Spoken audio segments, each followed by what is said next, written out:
Temos agora a doutora Maria Inês Rubina.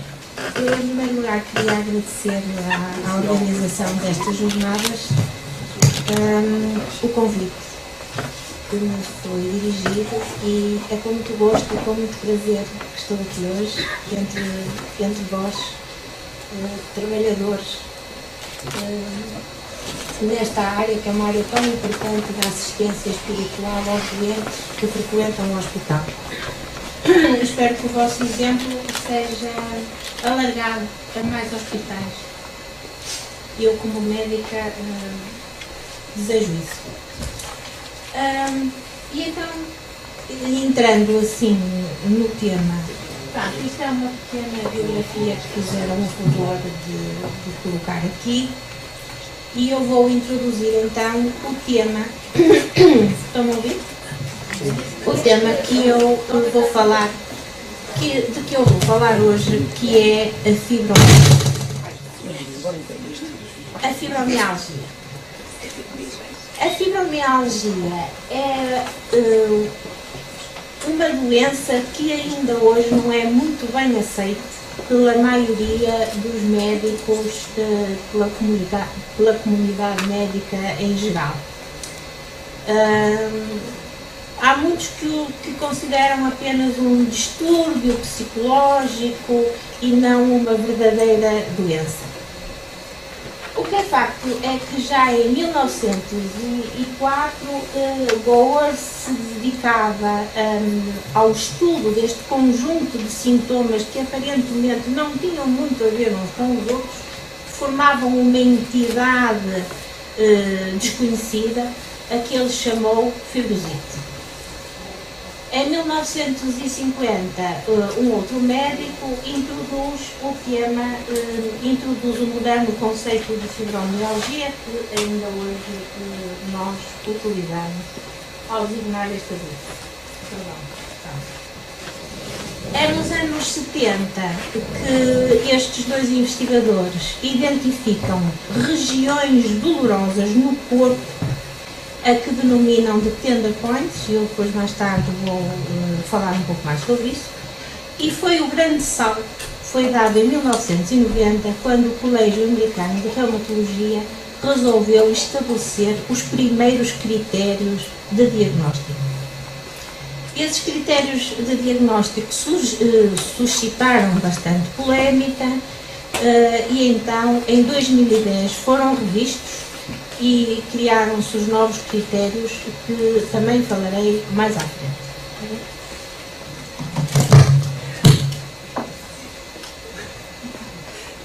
Ora bom, isto realmente é perigoso, mas vamos chegar lá. Bom, a incidência da doença aparece com percentagens diversas, conforme os autores. Mas ela varia entre os 2% e os 8% da população. Aparece sobretudo em mulheres, a maioria, 3-4%, mas também aparece nos homens e aparece também em crianças, e em crianças em idades jovens. Portanto, ela pode aparecer em qualquer idade. Continua a ser ainda hoje uma doença mal diagnosticada e, obviamente, subtratada, não é? Porque, como vos disse, gera controvérsia na comunidade médica. Uns aceitam a fibromialgia tal qual como ela é e como uma doença, porque a fibromialgia é uma doença, como nós vamos ver já a seguir. Se eu consigo passar para o slide seguinte.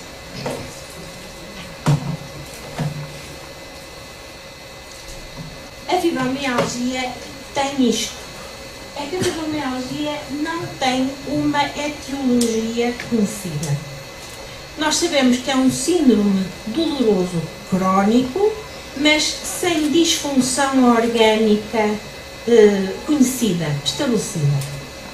Há muitos fatores que estão envolvidos, desde a disfunção do sistema nervoso central e autónomo, os neurotransmissores, as hormonas, sistema imunológico, inclusivamente há uma grande percentagem de fatores psicológicos que têm um peso muito grande sobre a etiopatogenia e o desenvolvimento e o curso natural desta doença. Atualmente, o que se considera, segundo as investigações mais recentes, é que na fibromialgia existem, sobretudo, alterações na forma como o sistema nervoso central processa a dor. Ou seja, o doente tem um limiar muito baixo para a dor e, portanto, qualquer estímulo é percebido como um estímulo doloroso. E, portanto, eu gostaria que fixassem isto. Aqui, o que está mesmo em causa é uma disfunção do sistema nervoso central. Eu podia estar aqui a amassar-vos com o que é a sensibilização central e a sensibilização periférica, mas não o vou fazer.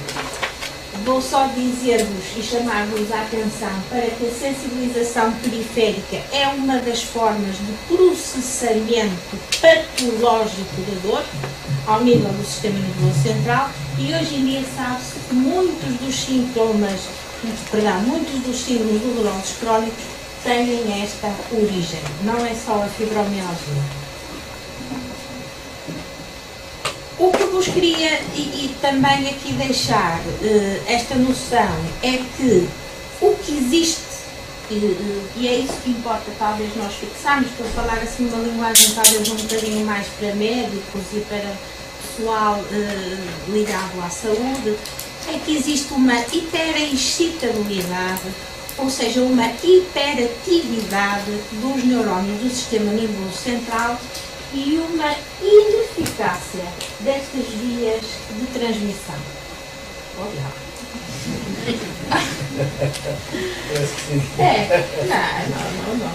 Não. Estas vias de transmissão estão, então, alteradas.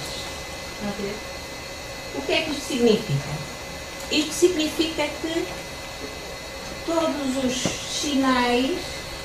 Pronto, portanto, estas vias, como eu dizia, estão alteradas. Com o que é que se pode comparar isto, de maneira a que entendam? É como se nós tivéssemos um aparelho de rádio em que o volume está sempre no máximo. Nós não temos possibilidade de controlar o volume. Exatamente porque estas vias estão disfuncionais, não modelam os impulsos da dor como deveriam. Portanto, nós sabemos que há também alteração ao nível dos neurotransmissores, que são aquelas substâncias que fazem a propagação dos impulsos ao longo do sistema nervoso central, e estes neurotransmissores estão diminuídos. Há uns que facilitam a subida dos impulsos da periferia para o centro nervoso, que é o nosso cérebro, e outras que a modelam inibindo. Tudo isto está disfuncional. Estes neurotransmissores estão diminuídos e isto vai ter implicação a nível do tratamento. Eu vou passar isto um bocadinho mais rápido, porque já vos disse que há muitos sistemas que estão disfuncionais e um deles é o sistema nervoso simpático, e ao dizer-vos que estes sistemas estão disfuncionais, obviamente muito do quadro clínico, muito dos sintomas deriva exatamente dessa disfuncionalidade. O sistema neuroendócrino também está alterado e isso depois vai ser traduzido em termos de alterações do sono que estão patentes na fibromialgia, alterações da tireoide com hipotireoidismo. O sistema imunológico também está alterado e é por isso que muitas vezes a fibromialgia aparece associada a doenças autoimunes, mas no entanto não existe nenhum marcador que seja patognomónico, que seja específico da fibromialgia, e depois temos os tais aspectos psiquiátricos que são muito importantes, porque a prevalência da depressão é muito alta. Eu não vou ter assim muito sobre a depressão, porque depois vamos ter uma palestra durante a tarde da doutora Andresa, que nos vai falar certamente com muito mais pormenor.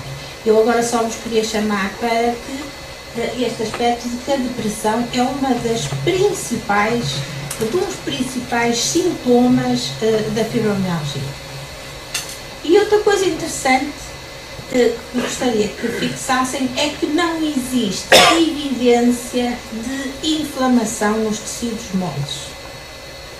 Portanto, nem músculos, nem tendões, eles não estão inflamados. Não há uma inflamação como existe numa tendinite e noutras outras tantas doenças.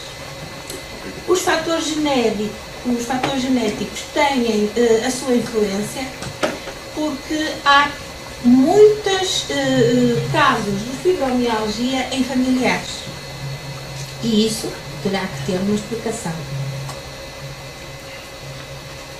Como fatores desencadeantes da fibromialgia, para além dos ambientais, que estão presentes hoje em qualquer uma das doenças de que se fala, porque o nosso ambiente realmente vai se degradando, são também as infecções. Não sabemos ainda muito bem como, mas sabemos que as infecções aparecem e desencadeiam a fibromialgia, e eu deixei propositadamente o síndrome do stress pós-traumático porque eu, na minha experiência clínica, considero que este é o fator mais importante no desenvolvimento da fibromialgia.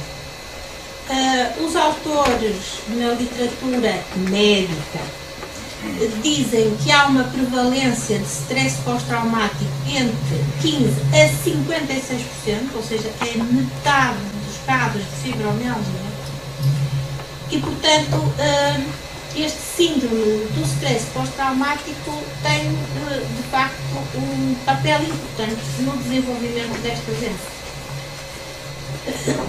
Podem ser abusos sexuais, violência física sofrida na infância ou na adolescência, pessoas vítimas de catástrofes naturais, situações de guerra, de bombardeamentos, podem ser até acidentes de viação traumáticos, graves, também já vi isso, perda de entes queridos, diagnósticos de doenças incuráveis. O que é facto é que existe um traumatismo que vai influenciar todo o curso desta doença, e o tempo é tão variável entre qualquer um destes eventos e o diagnóstico que pode ir desde 1 ano até 30 anos.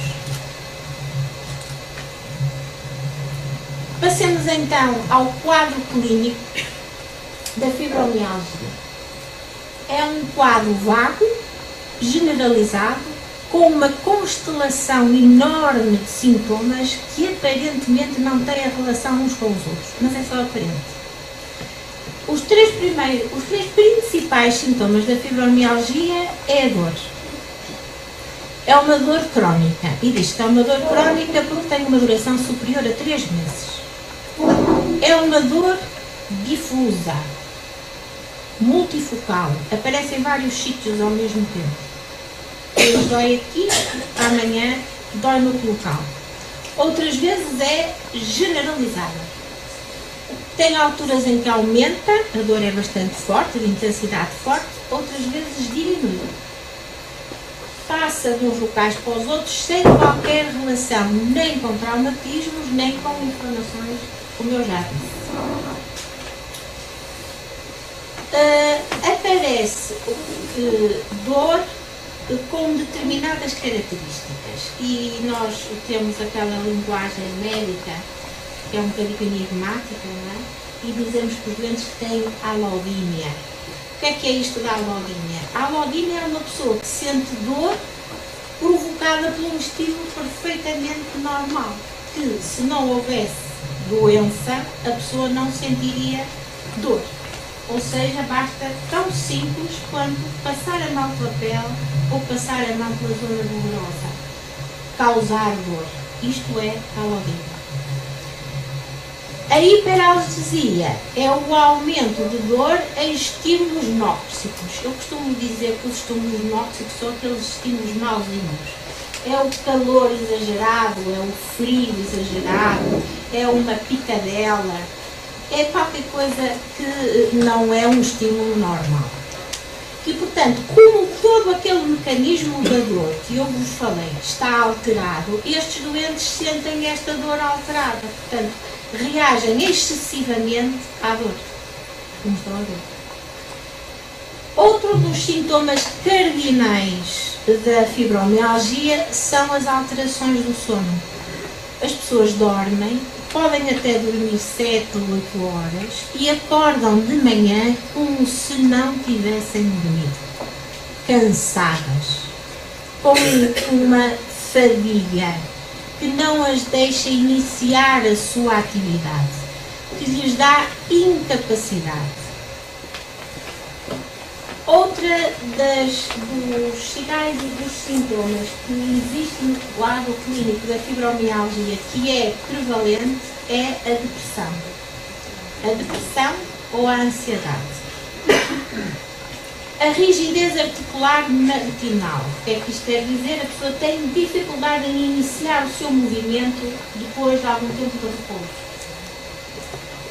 Cefaleias de tensão, dores de cabeça, dores atrás da cabeça, enxaquecas, acho que toda a gente sabe o que são dores de cabeça fortes, que estão associadas a outros sintomas como, por exemplo, enjoos, dificuldade em ver a luz, o ruído, tudo isso é considerado enxaquecas, assim de uma forma simplista. Estas pessoas também têm alterações cognitivas, ou seja, alterações a nível da memória, sobretudo da memória recente. Às vezes têm dificuldade em exprimir-se. A clareza do raciocínio não é o melhor e frequentemente têm dificuldades em concentrar. A fibromialgia também está associada a problemas digestivos. O síndrome de cólon irritável, ou seja, são alterações do trânsito intestinal. Ou têm períodos de diarreia, ou têm períodos de obstipação. Têm refluxo esofágico, têm dificuldade em fazer a digestão e muitas vezes essa comida anda ali para trás e para a frente e sobe-lhes e vem-lhes à boca. Têm uma bexiga hiperreativa. São mulheres que muitas vezes lhes é diagnosticado infecções urinárias, os médicos de família pedem, e muito bem, as análises de urina, bacteriológica de urina, e nunca se encontra agente nenhum. E afinal as suas análises estão normais. Mas, ó Sr. Doutor, eu continuo a correr para a casa de banho a cada 2 horas.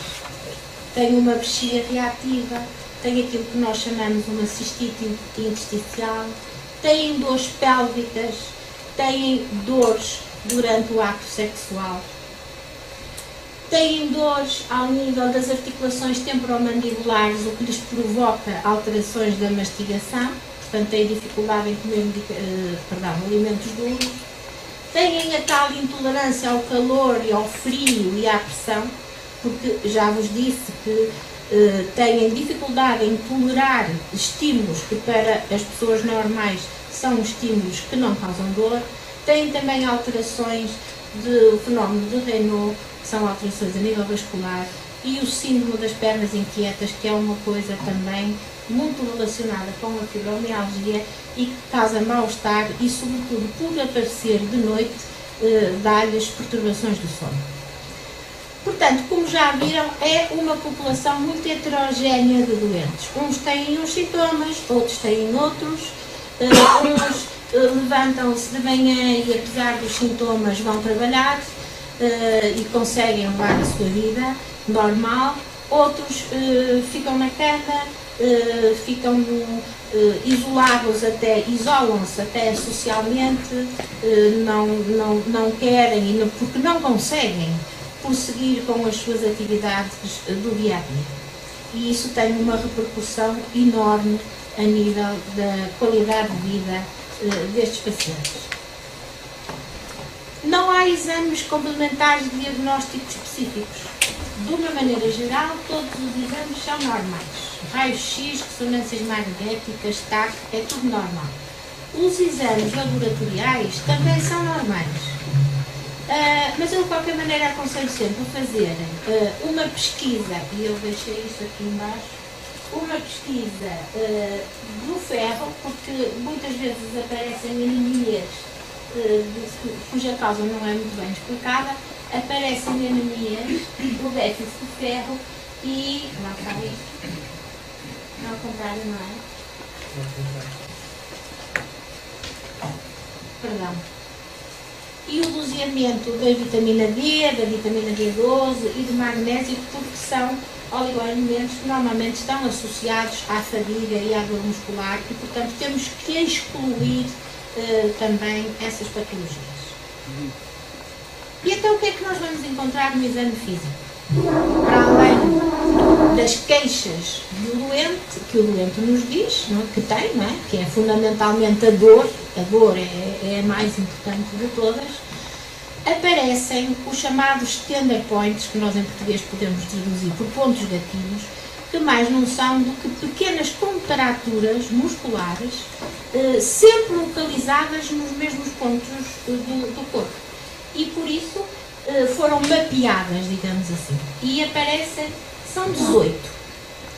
E eu até já tenho algum receio de mexer. Eu não disse. Pois, é melhor esquecer. Pronto, mas então aparecem os tais tender points de que eu falava em sítios perfeitamente identificados. Como veem ali, é em C2, aqui na região entre occipital e o início da coluna cervical, ao nível dos trapézios, aqui do lado dos ombros, mais ou menos a meio da região da coluna dorsal, perto das omoplatas, junto dos lomboides.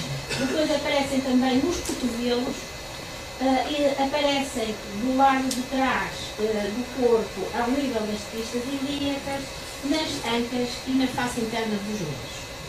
Para alguém experiente, isto é fácil de palpar, palpa-se, identifica-se muitíssimo bem, e se nós aplicarmos uma pressão digital com o nosso dedo polegar, pressionamos para tentar atingir aquela pressão, assim de um modo grosseiro, é até a ponta do dedo ficar branca. Quando a ponta do dedo fica branca, o doente queixa-se, dói e a dor irradia. Também há uns aparelhos que se compram que se chamam não é algoritmos, vem da dor, perdão, esqueci agora do nome, mas são os aparelhos redondinhos que têm assim, uma espécie de um pezinho, digamos, e que se coloca isso sobre os tais tender points e eles sim exercem esta força certinha e os doentes queixam-se. E, portanto, foi com base nestes dados e para tentar organizar um pouco isto que em 1990 o Colégio Americano de Reumatologia resolveu fazer os critérios de diagnóstico e incluiu a dor, que está sempre presente, a tal dor crónica com mais de 3 meses, a presença de 11 daqueles 18 tender points, não é? Ou pontos gatilhos, que tinham que estar presentes dos dois lados do corpo, do lado esquerdo e do lado direito, para cima da metade superior do corpo, ou seja, para cima do umbigo ou para baixo do umbigo, e ainda tinham que estar presentes a nível axial, ou seja, correspondente com a nossa coluna. Quando estes critérios foram publicados, é evidente que surgiram imensos artigos publicados na literatura, uns a favor, outros contra, e isto deu uma grande polémica a nível da comunidade médica que se interessa por estas coisas, e então o Wolff e alunos resolveram fazer um estudo multicêntrico que demorou alguns anos, e chegaram então a este novo conjunto de critérios que depois foram aceitos pelo Colégio Americano de Reumatologia como os novos critérios da fibromialgia, em que se eliminaram completamente a presença dos pequenos, até porque alguns médicos diziam que isso era palpável, outros que não era, enfim. Resolveram eliminar isso e resolveram introduzir escalas de avaliação, ou seja, sistemas e instrumentos objetivos de medida. Introduziram o índice da dor generalizada, que vai de 0 a 12, e a escala de gravidade dos sintomas associados. Para isso também era necessário que todos esses sintomas estivessem presentes há mais de 3 meses e, por fim, ser quase que um diagnóstico de exclusão. Portanto, não haveria mais nenhuma patologia que explicasse esta dor crónica.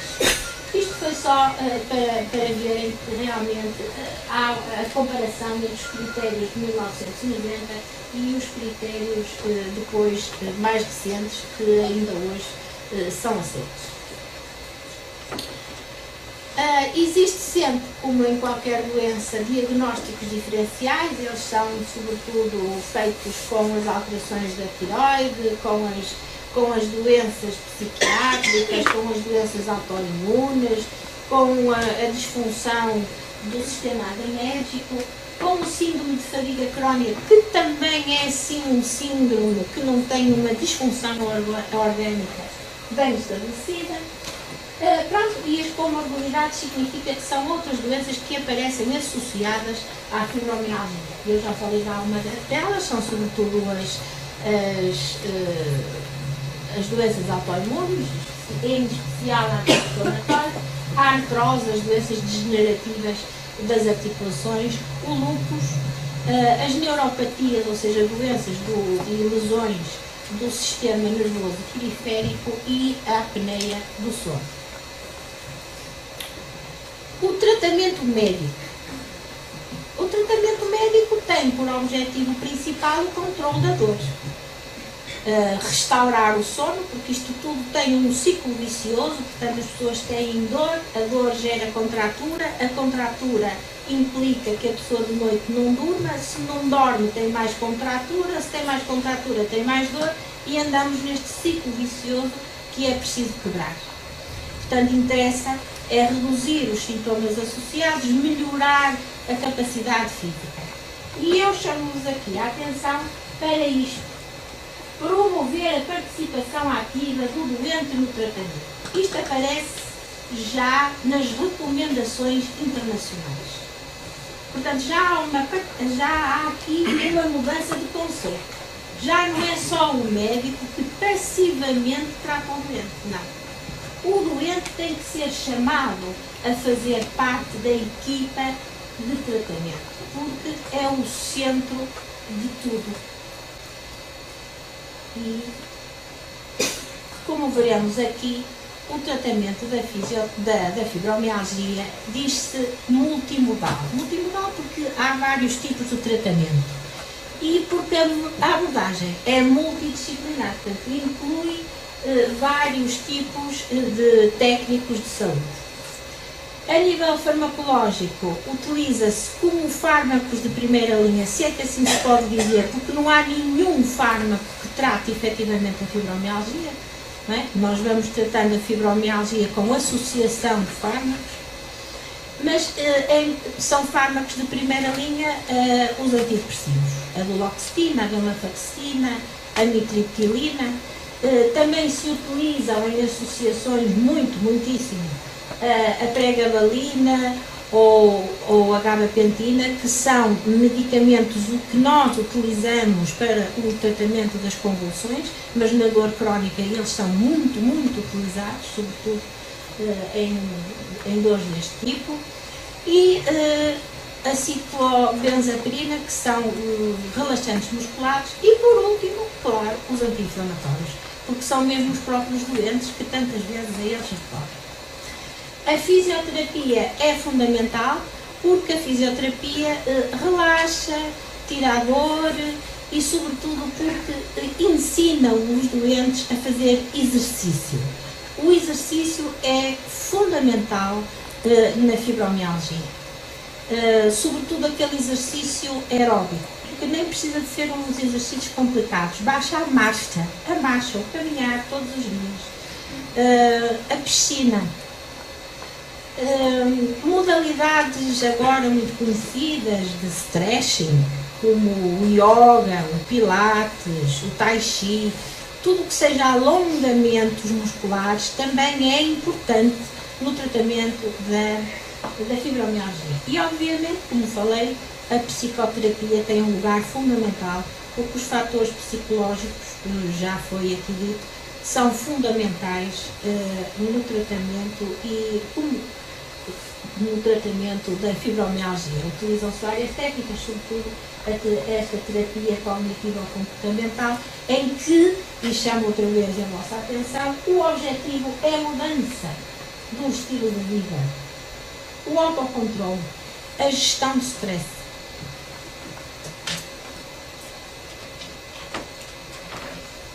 E vamos então para esta questão. E do ponto de vista espiritual, como é que nós devemos compreender a fibromialgia? Vou-vos dar uns segundos para refletir. Na minha experiência clínica, eu sempre achei que tinha que estar qualquer coisa por trás disto, porque eram doentes que manifestavam muita dor, muito sofrimento, muita incapacidade funcional, muita perda de qualidade de vida e, chegadas ao fim, do ponto de vista médico, não se encontrava nada. Portanto, tinha que estar aqui qualquer coisa por trás que explicasse tudo isto. Nós sabemos que o ser humano é um conjunto harmónico de energias, que é constituído por espírito, perispírito e corpo físico. E estas três partes estão permanentemente em interação umas com as outras. Diz-nos Joana de Ângeles que quando há uma desarmonia entre o espírito e a matéria, entre a mente e o perispírito, entre as emoções e o corpo físico, há um desajuste de todos estes fluxos de energia, favorecendo então o aparecimento das doenças. Portanto, cada doença física tem um componente psíquico, emocional ou espiritual correspondente.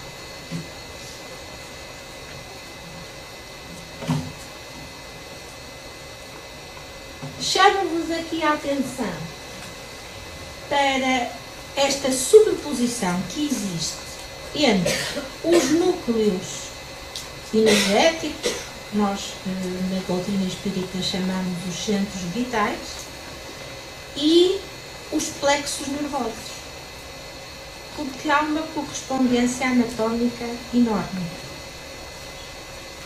E quando existem bloqueios nestes fluxos de energia, há uma estagnação desta energia em qualquer ponto e isso vai criar um desequilíbrio. E é esse desequilíbrio que causa a doença.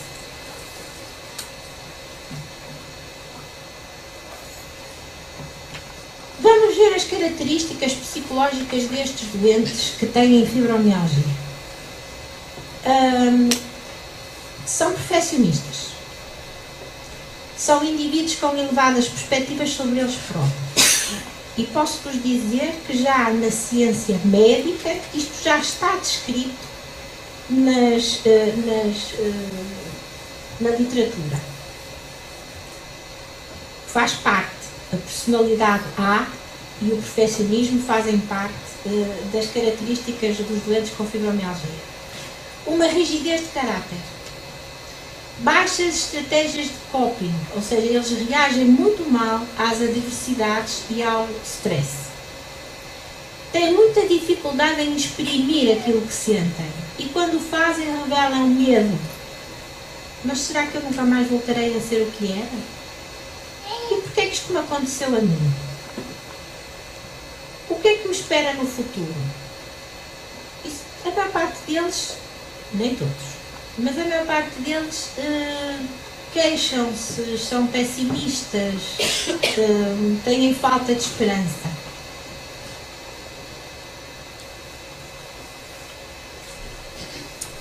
As características psicológicas destes indivíduos que nós acabamos de ver, sobretudo o perfeccionismo, a rigidez de caráter, o medo de errar, as baixas estratégias de coping, são causa de conflito interior.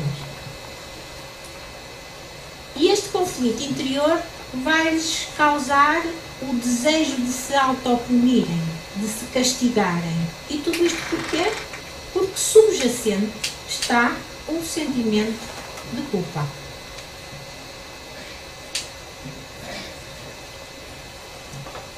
A culpa leva-nos, ou leva os doentes, a serem egoístas, egocentristas, a estarem muito centrados sobre eles próprios, sobre a sua doença, não é?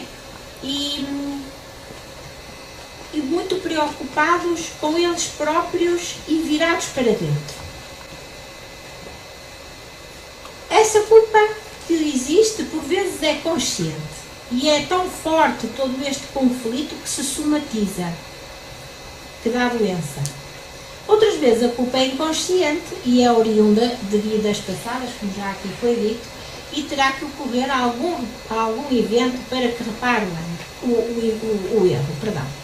Portanto, nós não nos devemos deixar culpar por factos negativos do passado, porque o que nós fizemos estava de acordo com aquilo que nós sabíamos na altura, não é? Estava de acordo com os nossos conhecimentos.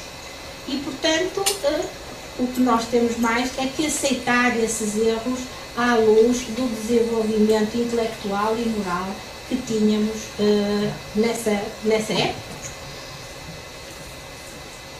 A rigidez e a severidade levam à criação de um padrão mental que conduz à culpa e à autopunição. E lá vem o castigo.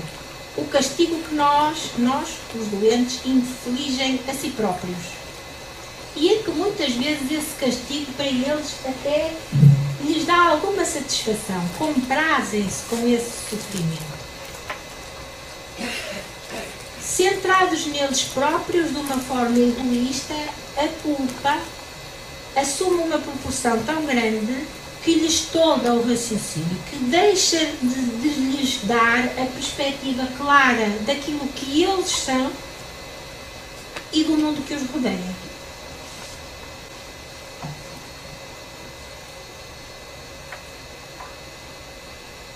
Eu trago-vos aqui a questão 192 do Livro dos Espíritos, que já foi aqui citado pela doutora Margarida, e eu gosto especialmente desta questão, que é para deixar bem claro que nós não somos, nem poderemos ser perfeitos. Estamos bem longe disso. Pergunta Allan Kardec: pode alguém, por um proceder impecável na vida atual, transpor todos os graus da escala do aperfeiçoamento e tornar-se um espírito puro, sem passar por outros graus intermédios? Olhem a resposta do espírito: não. É bem claro. Não. Porque o que o homem julga perfeito, longe está da perfeição. Há qualidades que lhe são desconhecidas e incompreensíveis. Portanto, aquilo que nós nem sabemos o que é que nos espera. Não é? O que é que nós ainda temos que evoluir? Poderá ser tão perfeito quanto comporta a sua natureza terrena, mas isso não é a perfeição absoluta. Portanto, o conceito que nós temos de perfeição não é o conceito que os espíritos têm de perfeição. Está longe disso. O medo de errar. O medo de errar que dá a não aceitação dos erros e todos aqueles conflitos internos de que eu já vos falei, não é? E o que interessa aqui é a tomada da consciência. A tomada da consciência, o perceber onde é que nós estamos errados. E para isso é preciso reflexão. É preciso a pessoa virar-se para dentro, não de uma forma egoísta como a doença, mas sim de uma forma racional para percebermos onde é que está o erro, o que é que nós estamos a fazer de mal. E, identificado esse comportamento que está errado, levar à mudança das atitudes. E, portanto, o ato do arrependimento é o primeiro antídoto contra o medo de errar e o conflito. Portanto, assim de uma forma esquemática, o perfeccionismo, portanto, as características psicológicas destes doentes, a culpa, levam ao conflito anterior, porque é o terreno propício para que isso aconteça, e como resultado de todo este ciclo, todo este processamento do raciocínio, o que vai acontecer é a depressão e a dor. Portanto, a depressão e a dor podemos dizer que são o resultado deste conflito interior que acontece nas nossas consciências. Por isso, e fazendo agora um bocadinho a ponte com aquilo que sabe dos artigos da literatura médica, a fibromialgia foi durante muito tempo considerada, e por muitos ainda é, uma depressão mascarada. Mas na perspectiva moral, a culpa por não aceitarmos os nossos erros e o tal conflito interior e o castigo é que é a verdadeira causa da depressão, que existe sempre associada à fibromialgia, com graus de severidade diferentes, como eu já fiz questão de vos dizer. Na fibromialgia predomina a dor crónica generalizada, cuja etiologia ainda não é bem conhecida, portanto é uma doença ótima para nós percebermos qual é a influência da alma nesta experiência dolorosa. Já percebemos que muitos dos impulsos que chegam ao cérebro são identificados erradamente como dolorosos, não é? É o palavrão que eu vos ensinei, algoritmo. E o indivíduo vai sentir efetivamente dor onde ela não existe. E tudo isto porquê? Porque a dor física é a somatização do conflito interior. Aqui o que existe é uma dor da alma que se comprometeu moralmente nesta vida ou em vidas passadas.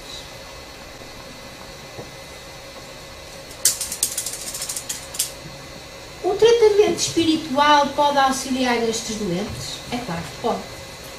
Através da prece, da meditação, e aqui a meditação é para favorecer a tal reflexão interior, não é?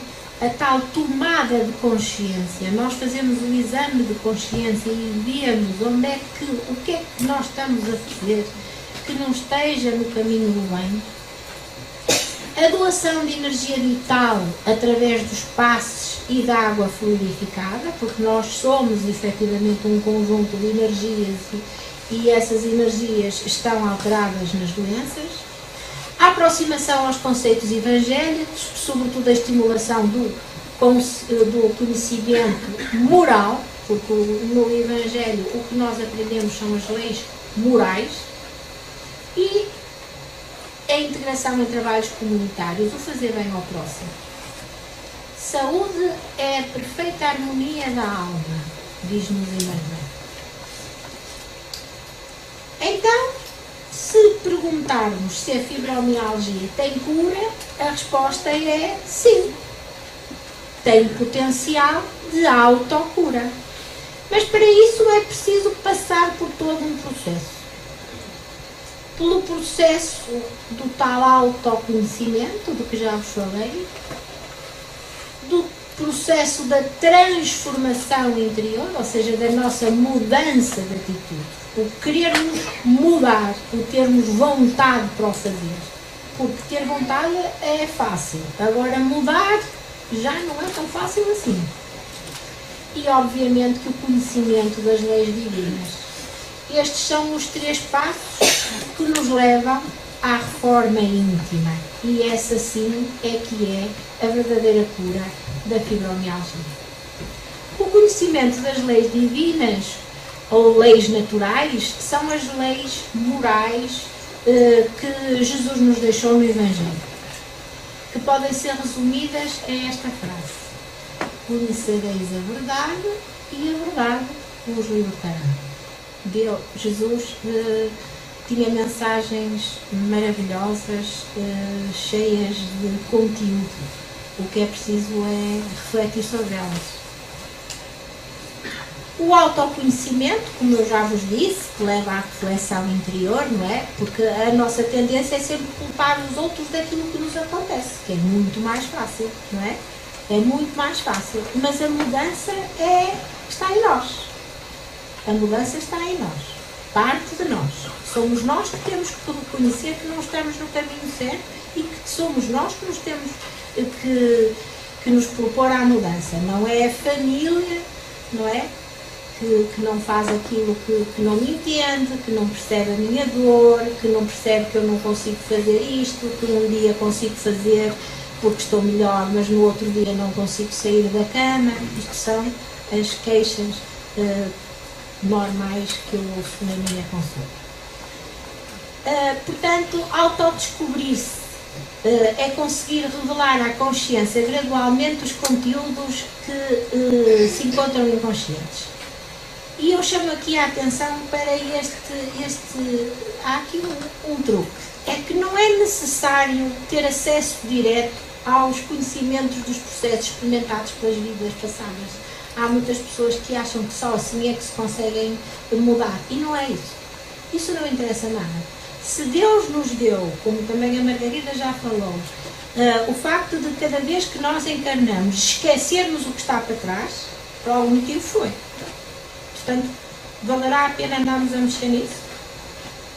Na minha opinião, acho que a posse consciente dessas informações deve ocorrer em equilíbrio, porque sem o devido controle pode levar o indivíduo a inadaptação da realidade e isso sim causar transtornos psíquicos depois difíceis de resolver. Chamo de novo a vossa atenção para o Livro dos Espíritos. Na questão de 919, Allan Kardec pergunta: qual é o meio mais eficaz que tem o homem de se melhorar nesta vida e de resistir à atração do mal? E os espíritos respondem: um sábio da antiguidade vos disse, Sócrates, conhece-te a ti mesmo. E Allan Kardec insiste: conhecemos toda a sabedoria dessa máxima, porém, a dificuldade está precisamente em cada um conhecer-se a si mesmo. Ora, ele queria, mas a patinha toda feita. Qual o meio de conseguir?